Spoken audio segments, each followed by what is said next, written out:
Welcome to V news Telangana. ముందుగా headlines. Assembly media హాల్లో మీడియాను ఉద్దేశించి ప్రసంగిస్తున్న మాజీ మంత్రి ఎమ్మెల్యే హరీష్ రావు.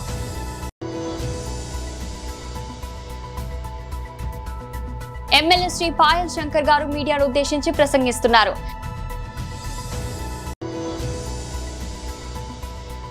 తాడేపల్లిలోని పార్టీ కేంద్ర కార్యాలయంలో వైఎస్ఆర్సీపీ అధికార ప్రతినిధి మాజీ MLA Korumutla Srinivasulu press meet.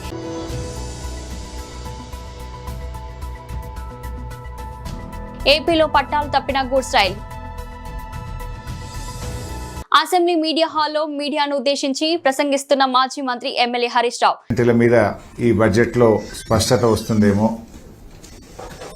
అనేక ప్రజా సమస్యలకు ఏదైనా పరిష్కారం దొరుకుతుందేమోనని ఎంతో ఆశగా ఎదురు చూసినటువంటి ప్రజలకు ప్రభుత్వం తీవ్రమైనటువంటి నిరాశనే మిగిల్చిందని చెప్పొచ్చు. బడ్జెట్ బిల్లులు పాస్ చేసుకునే ఒక రాజ్యాంగ అనివార్యతను పూర్తి చేయడానికి తూతూ మంత్రంగా సభను నడిపారు తప్ప నిజమైన ప్రజా సమస్యలు చర్చించడానికి ప్రభుత్వం ముందుకు రాలేదు. లేదు, ప్రభుత్వం ఏదైనా మంచి కార్యక్రమాలు చేస్తే తనైనా చెప్పుకుంటారు. వాళ్ళు చేస్తున్నది ఏమీ లేదు కనుక ఒక్క షార్ట్ డిస్కషన్ కూడా డిస్కషన్కు రాలేదు. ప్రజలు ఎదుర్కొంటున్నటువంటి 19 సమస్యల మీద బీఆర్ఎస్ పార్టీ షార్ట్ డిస్కషన్ పెట్టాలని మేము బీఏసీ మీటింగ్లో స్పీకర్ గారికి, ప్రభుత్వానికి మా తరఫున ప్రతిపాదించాం. సరే, మేము ప్రతిపాదించిన ప్రజా సమస్యలపై ఏ ఒక్క అంశం మీద ప్రభుత్వం చర్చకు ముందుకు రాలేదు. పోనీ ప్రభుత్వమైన జనరల్గా ఏం చేస్తాయంటే గవర్నమెంట్స్ వాళ్ళ స్కీమ్స్, ఫ్లాగ్షిప్ ప్రోగ్రామ్స్ మీద షార్ట్ డిస్కషన్ పెడుతూ ఉంటారు. వాళ్ళు ఒక్క స్కీమ్ మీద, ఒక్క ఫ్లాగ్షిప్ ప్రోగ్రామ్ మీద కూడా ప్రభుత్వం కూడా చర్చకు పెట్టలేదు. అంటే వాళ్ళు చేసిందేమి లేదు కనుక, అంతా అరకొరగా ఆగమాగం చేసింది కనుక కనీసం వాళ్ళ కార్యక్రమాల మీద కూడా చర్చ పెట్టడానికి ప్రభుత్వం సాహసించలేకపోయింది, భయపడ్డది. సభా సాంప్రదాయాలను పూర్తిగా తిలోదకాలిచ్చారు. అసలు ఒక నియమము, నిబంధన, సభా మర్యాద, ప్రతిపక్షాల పట్ల కనీస గౌరవం లేకుండా అన్నిటినీ తుంగలో దొక్కింది ప్రభుత్వం. ముఖ్యమంత్రి గారైతే ఈ శాసనసభలో తొండల భాష, కండల భాష దీన్ని వాడుకునేందుకు ఉపయోగించుకున్నారు తప్ప ప్రజా సమస్యల మీద, ప్రతిపక్షాలు అడిగిన సమస్యల మీద ఒక్క దాని మీద కూడా సూటిగా సమాధానం చెప్పలేదు. Always diversion politics. ప్రతిసారి ప్రభుత్వం డిఫెన్స్లో పడ్డప్పుడల్లా ప్రతిపక్షాల మీద ఎదురుదాడికి పాల్పడడం, గత 10 ఏళ్ల గురించి మాట్లాడడం, తొండల భాష మాట్లాడు, కండల భాష మాట్లాడు. ఇది సంస్కారం కాదు. సభానాయకుడికి ఆ హోదాకు తగిన వ్యవహారం కానే కాదు. ప్రజల పక్షాన ప్రతిపక్షం ప్రశ్నించడాన్ని ఈ ప్రభుత్వం జీర్ణించుకోలేకపోయింది. బేసికల్లీ ప్రతిపక్షం ఈజ్ మెంట్ ఫర్ పీపుల్. ప్రజల పక్షాన ప్రశ్నించడానికే ప్రతిపక్షం. ప్రభుత్వ తప్పిదాలు ఎత్తి చూపడానికే ప్రతిపక్షం. ప్రజలకిచ్చిన హామీలు అమలు జరగనప్పుడే ఆ హామీలు అమలు చేయండి అని ప్రశ్నించడానికే ప్రతిపక్షం. ఆ బాధ్యతను బీఆర్ఎస్ పార్టీ నిర్వహిస్తా ఉంటే ఈ ప్రభుత్వం జీర్ణించుకోలేకపోతా ఉంది. ఎమ్మెల్యే శ్రీ పాయల్ శంకర్ గారు మీడియాను ఉద్దేశించి ప్రసంగిస్తున్నారు. మీడియా మిత్రులందరికీ నమస్కారం. తెలంగాణ రాష్ట్ర శాసనసభలో బడ్జెట్ సమావేశాలు జరిగినటువంటి తీరు చూస్తే ప్రజలంతా కూడా బడ్జెట్ సమావేశాలు జరుగుతుంటే శాసనసభలో మా గురించి ఎంత గొప్పగా చర్చ జరుగుతుందో, మా బాధలన్నీ కూడా పరిష్కారం అవుతాయని అనేక వర్గాలన్నీ కూడా శాసనసభ దిక్కు చూస్తాయి. ప్రతిపక్షంలో ఉన్నప్పుడు కాంగ్రెస్ పార్టీ గొప్పగా మాట్లాడుతుండే.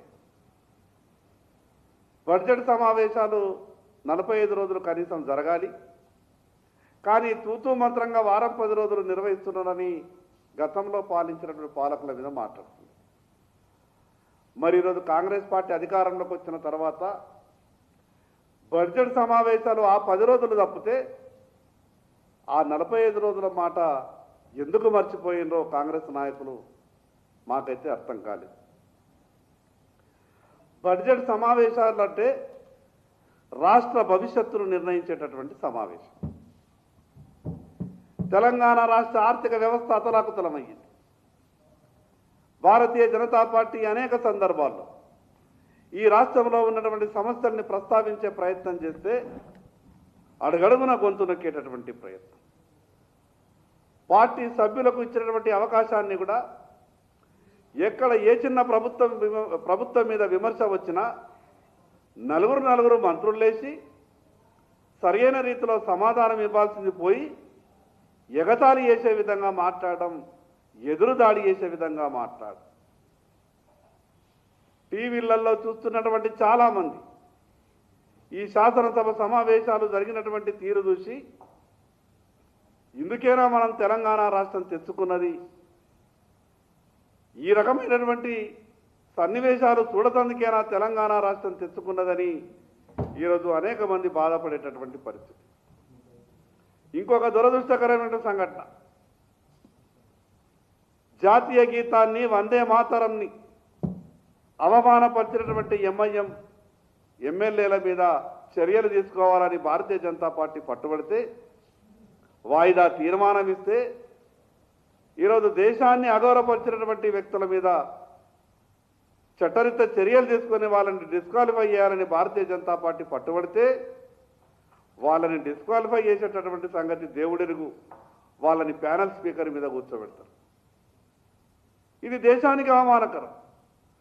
జాతీయ గీతాన్ని వందే మాతరంను ఈరోజు అవమానపరిచినటువంటి ఎమ్మెల్యేను ప్యానల్ స్పీకర్గా కూర్చోబెట్టి ప్రజలకు ఏం సందేశం ఇవ్వదలుచుకున్నది కాంగ్రెస్ ప్రభుత్వం? సమాధానం చెప్పాలా. తాడేపల్లిలోని పార్టీ కేంద్ర కార్యాలయంలో వైఎస్ఆర్సీపీ అధికార ప్రతినిధి మాజీ MLA Koramutla Srinivasulu press meet. Sullurpeta ఆయన బహిరంగ సభలో చూసినాం. మేము అధికారంలోకి వచ్చినాక 21 నెలలకే దాదాపు 5,50,314 ఇళ్లు కట్టామని చెప్పేసి సభలో నిక్కచ్చిగా సిగ్గు శరం లేకుండా అని నేను ప్రకటించడము, అది టోటల్గా ఎల్లో మీడియాలో తనకున్న పత్రికలు దాన్ని ముద్రించడం. వాస్తవానికి ఒక ఇల్లు నిర్మించాలంటే, ఒక హౌస్ కట్టాలంటే భూమి సేకరణ, పుట్టింగ్స్, అదే మనది ఏమంటారు గాడ్లు, తెలుగులో చెప్పండి గాడ్లు,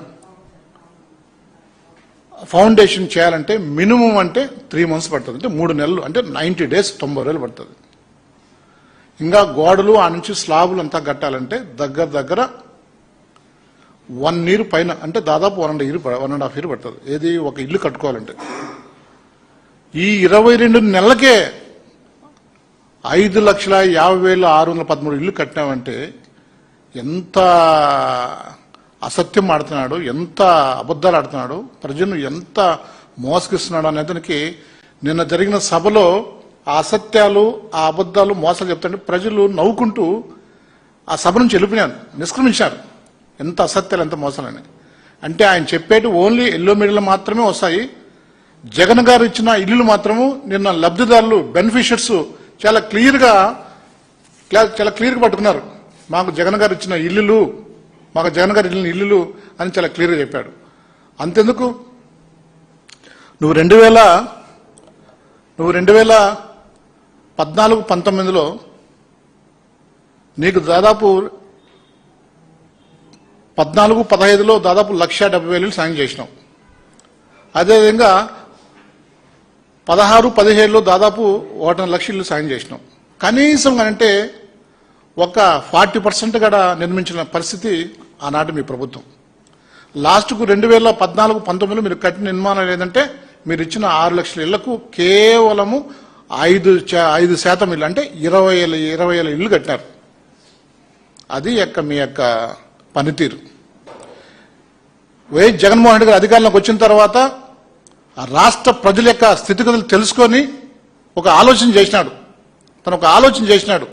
గ్రౌండ్ లెవెల్లో పీపుల్, వీకర్ సెక్షన్కు, ముఖ్యంగా అగ్రవర్ణ వాళ్ళ పేదవాళ్ళు, బీసీలు, మహిళలు, ఎస్సీలు, ఎస్టీలు, ముస్లిం సోదరులు వీళ్ళు ఏ విధంగా ఒకే ఇంటి మంది ఉన్నారు, వాళ్ళకు కూడు గూడ నిర్మించాలని నాకు ఆలోచన చేసినాడు. ఆలోచన చేసి దాదాపు 31 లక్షల మందికి మొత్తానికి లబ్ధిదారులకు ఇల్లు సాయం చేసినాడు. విజయవాడ నుంచి తిరుపతి వెళ్తున్న ఒక ట్యాంకర్ గూడ్స్ రైలు కొమ్మర్పూడి రైల్వే జంక్షన్ సమీపంలో పట్టాలు తప్పింది. ఈ ప్రమాదంలో 2 ట్యాంకర్లు, వ్యాగన్లు బోల్తా పడడంతో ఈ మార్గంలో ప్రయాణించే పలు రైళ్లు రాకపోకలకు తీవ్ర అంతరాయం ఏర్పడింది. సమాచారం అందిన వెంటనే రైల్వే ఉన్నతాధికారులు, సాంకేతిక సిబ్బంది ఘటనా స్థలానికి చేరుకుని సహాయక చర్యలు చేపట్టారు. బోల్తా పడిన ట్యాంకర్, వ్యాగన్లను ట్రాక్ నుంచి తొలగించి పట్టాలను యథాస్థితికి తీసుకురావడానికి సుమారు 200 మంది రైల్వే సిబ్బంది శ్రమిస్తున్నారు. బారికేడ్ల సహాయంతో వ్యాగన్లను పక్కకు తొలగించే పనులు వేగంగా జరుగుతున్నాయి. ట్రాక్ దెబ్బతినడంతో మరమ్మతులు పూర్తి కావడానికి మరికొంత సమయం పట్టే అవకాశం ఉందని అధికారులు భావిస్తున్నారు. ఈ మార్గంలో నడవలసిన పలు ఎక్స్ప్రెస్ ప్యాసింజర్ రైళ్లు వివిధ స్టేషన్లు నిలిచిపోయాయి. మరికొన్ని రైళ్లు గంటల తరబడి ఆలస్యంగా నడుస్తుండటంతో ప్రయాణికులు తీవ్ర ఇబ్బందులు ఎదుర్కొంటున్నారు. చిరంజీవి, బాలకృష్ణ, పవన్ కళ్యాణ్ అందరూ స్టార్ హీరోలు. డ్రగ్స్ టెస్ట్ చేయించుకుంటేనే సినిమాలు రిలీజ్ చేయనివ్వాలి. బిగ్గెస్ట్ డ్రగ్ యాక్టివిటీ జరిగేది సినీ పరిశ్రమలోనే. స్టార్ హీరోలు డ్రగ్స్ టెస్ట్ చేసుకుని డ్రగ్స్ తీసుకోవడం తప్పని చెప్తే వారి అభిమానులు కూడా ఆ దారిలోనే నడుస్తారు. ప్రతి 90 రోజులకోసారి సినీ సెలబ్రిటీలు డ్రగ్ టెస్ట్ చేసుకోవాలని, లేదంటే డ్రగ్స్ తీసుకున్నట్లే Jadcherla Congress MLA Anirudh Reddy. Drug activity జరిగేది సినీ, నేను తప్పంటున్నా సినీ ఫీల్డ్ అనే జరుగుతుందని పబ్లిక్ మాట్లాడతారు, నేను కాదు, పబ్లిక్ అంటారు. రూమర్సా అని నిజమా తెలియదు. సో నేను ఏమన్నాను ఆ రోజు చిట్చాట్లో కూడా, ఎవ్రీ 90 డేస్కి హెయిర్ టెస్టింగ్ ఉండాలి. ఎందుకంటే ఇప్పుడు నువ్వు చూస్తే మూవీస్లో బాలకృష్ణ ఫ్యాన్స్ ఉంటారు, పవన్ కళ్యాణ్ ఫ్యాన్స్ ఉంటారు, చిరంజీవి ఫ్యాన్స్ ఉంటారు. మేము చెప్పేదానికన్నా వాళ్ళు చెప్తేనే పబ్లిక్ ఎక్కువ ఉంటారు. పొలిటికల్గా నేను చెప్పొచ్చు, మాకు పొలిటికల్ ఏముంటే మాకు అపోజిషన్ పార్టీస్ ఉంటాయి, మేము ఏం చెప్పినా అపోజిషన్ మాట ఉంది. కానీ సినీ యాక్టర్స్కి అట్లా ఉండదు. ఎవరు ఫ్యాన్ బేస్ వాళ్ళకు ఉంటుంది.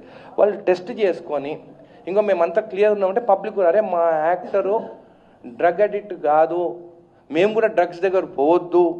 ఎందుకంటే ఇప్పుడు పవన్ కళ్యాణ్ 6 పాకెట్ ప్యాంట్ వేస్తే వాళ్ళు పోయి 6 పాకెట్ ప్యాంట్ కొనుక్కొని వచ్చుకుంటారు. చిరంజీవి స్టెప్ వేస్తే డ్యాన్స్ వేస్తే అందరు ఆ స్టెప్స్ నేర్చుకుంటారు. సో ఒకటి వాళ్ళ ఆదర్శంగా ఉంది. సినీ ఫీల్డ్ అందరు నేను రిక్వెస్ట్ చేస్తున్నాను, మీరు అందరూ టెస్ట్ చేసుకోండి. నేను కూడా టెస్ట్ చేసుకున్నాను, నా దగ్గర రిపోర్ట్ ఉంది. నేను టెస్ట్ చేసుకుందే చెప్పలేదు, నేను కూడా టెస్ట్ చేసుకున్నాను. నేనేమి డ్రగ్స్ తీసుకోను, కానీ టెస్ట్ ఎందుకు చేసుకున్నా, నా జడ్చర్ల ప్రజలకి ఎలాంటి ఎమ్మెల్యేని మీరు ఎన్నుకున్నారు, ఇంకో చూడు నేను ఇవన్నీ నాకు అలవాట్లు లేవు, మీకోసం నేను వచ్చినా అని చెప్పి చూపించుకున్నాను. అట్లనే సినిమా యాక్టర్స్ కూడా అందరూ టెస్ట్ చేసుకొని ఎవ్రీ 90 డేస్కి మేము డ్రగ్ అడిక్ట్స్ కాదు, మీరు డ్రగ్స్ జోలికి పోవద్దు అని చెప్పేసి ముందుకు వచ్చి ఉట్టి నోటి మాటతో కాదు, ఫాలికల్ టెస్ట్ చేసుకోవాలి. యూరిన్ టెస్ట్ చేసుకుంటే 14 డేసే, 15th డే మళ్ళీ టెస్ట్ చేస్తే నీకు నెగిటివ్ ఉంటుంది. ఫాలికల్ టెస్ట్ ఎవ్రీ 90 డేస్కి ఫాలికల్ టెస్ట్ చేసుకొని సినిమా యాక్టర్స్ అందరూ వాళ్ళు చూపించలేదంటే ఏమన్నట్టు తీసుకున్నట్టు. కాబట్టి అందరు యాక్టర్స్ చెక్ చేసుకొని టెస్ట్ చేయించి మీరు ప్రజల ముందు ఎవ్రీ 90 డేస్కి చూపించండి. అట్లా రూల్స్ రావాలి. ఇండియాలో ఈ రూల్ లేదు కానీ ఒక రూల్ తీసుకురావాలి. ఎవ్రీ 90 డేస్కి సినిమా యాక్టర్స్ అందరు టెస్ట్ చేసుకొని రిపోర్ట్స్ సబ్మిట్ చేయాలి బోర్డుకి. సబ్మిట్ చేస్తేనే వాళ్ళు మూవీస్ రిలీజ్ అయ్యేటప్పుడు రిలీజ్ చేయాలి. అప్పుడు చూడండి డ్రగ్స్ ఎందుకు కంట్రోల్ కాదు. బిర్లా టెంపుల్ కు వచ్చే భక్తుల కారణంగా ఆదర్శ్ నగర్ వాసులు ట్రాఫిక్ సమస్యతో తీవ్ర ఇబ్బందులు గురవుతున్నారు. శని ఆదివారాల్లో ఇంట్లోకి వెళ్లే అవకాశం లేకుండా భక్తులు వాహనాలు తమ ఇంటి ముందు పార్క్ చేస్తున్నారని వాపోయారు. బిర్లా మందిర్ తో పాటు బిర్లా సైన్స్ ప్లానిటోరియం వచ్చే వాహనాలతో ఆదర్శ్ నగర్ నిండిపోతుందని, హారన్ల మోతతో వృద్ధులు అనారోగ్యానికి గురవుతున్నారని ఆవేదన వ్యక్తం చేశారు. ఈ సమస్యపై బిర్లా ఫౌండేషన్ ప్రతినిధులకు ట్రాఫిక్ పోలీసులకు ఎన్నిసార్లు ఫిర్యాదు చేసినా పట్టించుకోవడం లేదని ఆరోపించారు.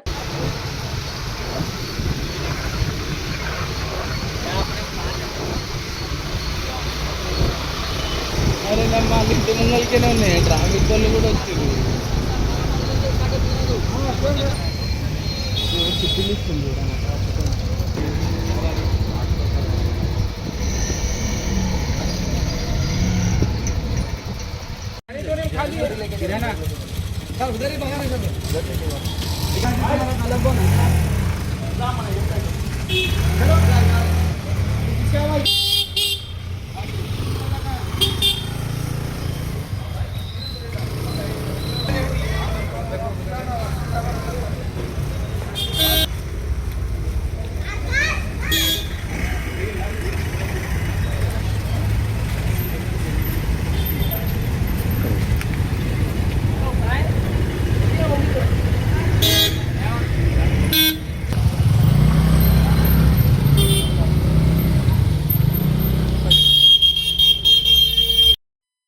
मैं अपने मम्मी के साथ जो 81 ईयर्स है उनके साथ इस घर में 47 ईयर्स से रह रहा हूँ। यहाँ पे हम लोग बहुत पीसफुली रहते थे। लास्ट 10 ईयर्स से इधर जो ट्रैफिक का न्यूसेंस हो रहा और कुछ भी उसका सोल्यूशन नहीं कर रहे बिरला प्लानिटोरियम बिरला मंदिर वाले। यहाँ पे लास्ट 10 ईयर्स से हम लोग उनको रिक्वेस्ट कर रहे कुछ पार्किंग का फैसिलिटी रखो, कुछ करो, उन्हें कुछ भी नहीं कर रहे। मेरे घर का ने पिकअप ड्रॉप कर रहे, मेरे का ने सीसीटीवी है, एविडेंस है, मेरे घर के गेट का ने पिकअप ड्रॉप कर रहे, उनके लोग आके इधर टर्निंग्स पे पिकअप ड्रॉप कर रहे, पूरा ट्रैफिक न्यूसेंस कर रहे। प्लानिटोरियम में पेड पार्किंग ले रहे, वहाँ पे लोग नहीं रखना चाह रहे बिकॉज ऑफ पार्किंग फी। पूरे गाड़ियाँ इधर आ रहे और इधर आके पूरा ट्रैफिक जैम हो रहा, हम लोगों को पूरा न्यूसेंस हो रहा। ऑटोज को भी इन लोग ऊपर आने नहीं देते, जबकि आजकल के ऑटोज ऊपर आराम से चढ़ सकते, वो ऑटोज को उन लोग ऊपर आने ही नहीं देते। ऑटोज को कॉलोनी में रोक रहे, पूरा ऑटोज वाले पूरा पल्स का धंधा कर रहे, इधर न्यूसेंस कर रहे कॉलोनी में। हम लोगों का यहाँ पे हाउसिंग सोसाइटी में है घर, ये आदेश नगर हाउसिंग सोसाइटी है, मगर इन लोग ये हाउसिंग सोसाइटी को एक कमर्शियल बना दी है टोटल। कुछ भी उन लोगों का कोऑपरेशन नहीं है, एक बात सुनने को तैयार नहीं है। पुलिस वाले बोलने के बाद भी उन लोग नहीं सुन रहे। परसों उनका मैनेजर आके शंकर लाल मेरे घर का ने आके न्यूसेंस करके गया। उनका कोई राइट नहीं है मेरे घर का ने आने का। मेरे घर का ने मेरे का ने सीसी कैमरा, मैं ऑलरेडी पुलिस कंप्लेंट दे दिया उसका, मगर there is no solution. This people are just carrying on like this. I request you please report this to the authorities and kindly get some solution for this. I have already given letters. I have given to Commissioner, Joint Commissioner, GMC Commissioner and other people to solve this, even Special Chief Secretary. But there is no solution till now in last 3-4 months. I request the press people to do something that we get a solution here. ప్రజలకు చెరవగా ఉంటూ గ్రామాలకు అభివృద్ధి పదంలో నడిపిస్తూ 5 ఏళ్ల పదవీ కాలాన్ని పూర్తి చేసుకోనున్న సర్పంచ్ల సేవలు అభినందనీయమని ఎమ్మెల్యే వరపుల సత్యప్రభ, ఎంపీపీ గొల్లపల్లి బుజ్జి అన్నారు. ఏలేశ్వరం మండల సర్పంచ్ల పదవీ కాలం ముగుస్తున్న సందర్భంగా వారి సేవలను గుర్తిస్తూ మంగళవారం ఎంపీపీ గొల్లపల్లి బుజ్జి ఆధ్వర్యంలో ఎంపీడీఓ రామరాజు వర్మ అధ్యక్షతన సన్మాన కార్యక్రమం ఘనంగా నిర్వహించారు. ఈ కార్యక్రమానికి ముఖ్య అతిథులుగా విచ్చేసిన ఎమ్మెల్యే సత్యప్రభ, జనసేన సమన్వయకర్త మేడిశెట్టి బాబీ కూటమి శ్రేణులతో కలిసి సర్పంచ్లను పూలమాల శాల్వలతో ఘనంగా సత్కరించి వారికి జ్ఞాపికలను బట్టలు అందజేశారు. ఈ సందర్భంగా ఎమ్మెల్యే వరపుల సత్యప్రభ, ఎంపీపీ గొల్లపల్లి బుజ్జి మాట్లాడుతూ ఆయా గ్రామాల అభివృద్ధిలో సర్పంచులు చేసిన కృషి అభినందనీయమన్నారు. ఈ కార్యక్రమంలో మండల పార్టీ అధ్యక్షులు జ్యోతుల పేదబాబు, పెంటకోట మోహన్, సుంకర సత్యనారాయణ, బుద్ధ సూర్య ప్రకాష్, బిశెట్టి అప్పలరాజు, నూతి వీరకృష్ణ ప్రసాద్, యజనగిరి ప్రసాద్, బస్సా ప్రసాద్, మైరాల కనకరావు, పులివేల శ్రీనివాస్, పెంటకోట శ్రీధర్, పసల సూరిబాబు, నూకతాటి ఈశ్వరుడు, మండల పరిధిలో సర్పంచులు, ఎంపీటీసీలు తదితర నాయకులు పాల్గొన్నారు.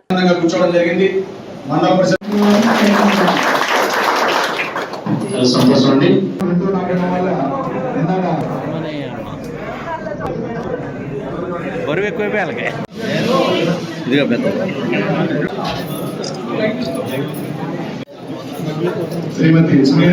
ఓకే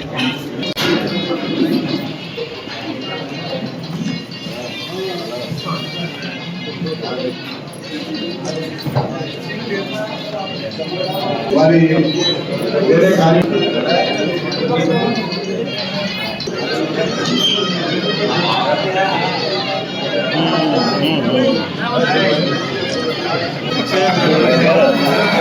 ఓకే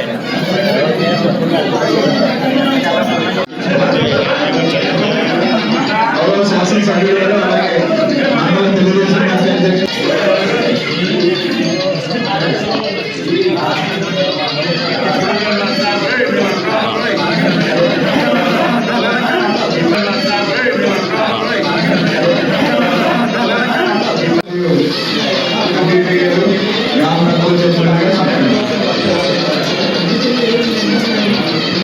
మండల పరిషత్ నుంచి అయితే అనేక నిధుల్ని మనం ఏర్పాటు చేయడం జరిగింది. అక్కడ ఉన్న అభివృద్ధిని ముందుకు తీసుకెళ్ళడం జరిగింది. వారి మొహాలు ఈరోజు వారు చెప్తున్నప్పుడు నిజంగా నాకు కూడా చాలా సంతోషం అనిపించింది. ఎందుకంటే ఇది పదవీ కాలం పూర్తయ్యేలోపు మనం ఏం చేసామని ఒక్కసారి వెనక్కి తిరిగి చూసుకుంటే మనం చేసిన అభివృద్ధిని మనం గర్వంగా చెప్పుకోగలగాలి. రేపొద్దున్న ఎవరైనా మనల్ని అడిగినప్పుడు మేము ఇది చేసాం, ఆ ప్రాంతానికి మమ్మల్ని నిలబెట్టినందుకు, మమ్మల్ని ప్రజాప్రతినిధులుగా ఎన్నుకున్నందుకు మేము ఈ కార్యక్రమాలు చేసామని మనం గర్వంగా చెప్పుకునే స్థాయికి మనం వెనక్కి తిరిగి చూసుకున్నప్పుడు ఉండాలి అన్నది మనందరి ఎవరికైనా అది ఎవరిదైనా మనసులోనే ఉండాలి అన్నది మన అందరి అభిప్రాయం. ఈరోజు ఖచ్చితంగా నేను అనుకుంటుంది ప్రతి ప్రజాప్రతినిధి అంటే పదవీ కాలం పూర్తవుతున్న ప్రజాప్రతినిధి అందరూ కూడా మేము ఈ టైంలో చాలా చక్కటి కార్యక్రమాలు చేసామని వారందరూ కూడా ఆనందంగా చెప్పుకోవచ్చు అని చెప్పి సందర్భంగా తెలియజేసుకుంటూ మేమందరూ ఒకటే అనుకున్నాం, అభివృద్ధిని ముందుకు తీసుకెళ్ళాలి. కక్ష సాధింపు చర్యలు ఇవన్నీ చేస్తే వారికి మనకి తేడా ఉండదు. ముందు మనం అభివృద్ధిని ముందుకు తీసుకెళ్దాం, మన ప్రాంతాన్ని మన నియోజకవర్గాన్ని ముందుకు డెవలప్మెంట్ లో ముందుకు పరుగులు పెడదాం అన్న ఒక లక్ష్యంతో మేమందరం పనిచేసాం. మీ అందరూ కూడా మాకు సహకరించారు. మేము అక్కడ చేయాలనుకున్నప్పుడు మీ తరఫు నుంచి మీరు చేయాల్సిన అన్ని కార్యక్రమాలు కూడా మీరు మాకు సహకరించి సపోర్ట్ చేసి డెవలప్మెంట్ అనేది చేసుకోగలిగాను. ఈ సందర్భంగా మీ అందరికీ కూడా నా ప్రత్యేక ధన్యవాదాలు తెలియజేసుకుంటూ బులెటిన్ ముగించే ముందు హెడ్లైన్స్ మరోసారి.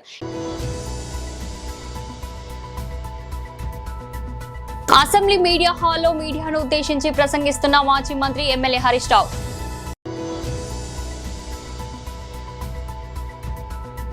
ఎమ్మెల్యే శ్రీ పాయల్ శంకర్ గారు మీడియాను ఉద్దేశించి ప్రసంగిస్తున్నారు.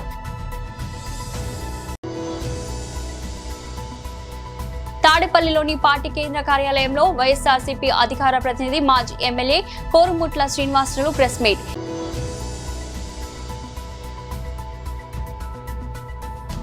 ఏపీలో పట్టాలు తప్పిన గూడ్స్ రైల్. ఇది ఈరోజు బులెటిన్. మరో బులెటిన్లో మళ్ళీ కలుద్దాం. అంతవరకు సెలవు.